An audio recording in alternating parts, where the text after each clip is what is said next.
Hi friends, இன்றைக்கி நம்ம என்னுடைய ஸ்டைலில் குடல் கிரேவி எப்படி வைக்கலாங்கிறத பார்க்கலாம். ஃபஸ்ட்டு குடலை உப்பு போட்டு இந்த மாதிரி வேக வச்சு எடுத்துருக்கேன். எண்ணெய் நல்லா காஞ்சிருச்சு. நம்ம இது கூட ஒரு ஸ்பூனு இஞ்சி பூண்டு பேஸ்ட்டு சேர்த்துக்கலாம். பூண்டு வதங்கினதும் நான் 2 தக்காளி பழம் கட் பண்ணி வச்சுருக்கேன். இதையும் இதில் சேர்த்துருவோம். நல்லா தக்காளி பழம் நல்லா மசிகிற வரைக்கும் நல்லா வதக்கிக்கிட்டே இருக்கணும். தக்காளி நல்லா வதங்கின பிறகு இது கூட நம்ம மிளகாப்பொடி சேர்த்துக்கலாம். காரத்துக்கு தகுந்த மாதிரி மிளகாப்பொடி சேர்த்துக்கோங்க. அது கூடவே மஞ்சப்பொடி, இது எல்லாத்தையும் நல்லா பச்சை வாசனை போகிற வரைக்கும் நல்லா வதக்கி விட்டுக்கோங்க. கூடவே மல்லித்தலையும் பிச்சு போட்டுடலாம். இதில்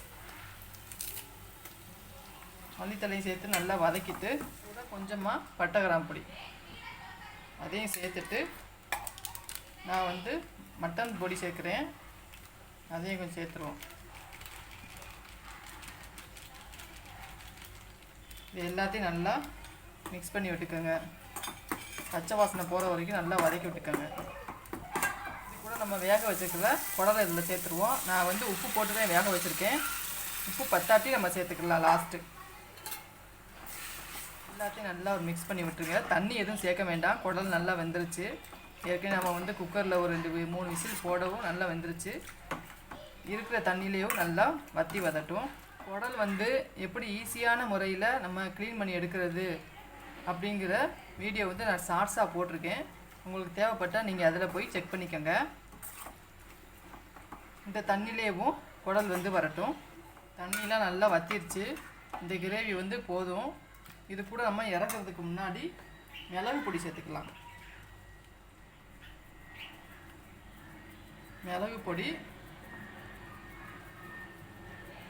அடுத்தாப்பில் கொஞ்சோண்டு பெருஞ்சீரக பொடி கொஞ்சமாக சேர்த்தா போதும். பெருஞ்சீரக பொடி எவ்வளோதான். இது எல்லாத்தையும் நல்லா மிக்ஸ் பண்ணி விட்டுட்டு அடுப்பை ஆஃப் பண்ணிட வேண்டியதான்.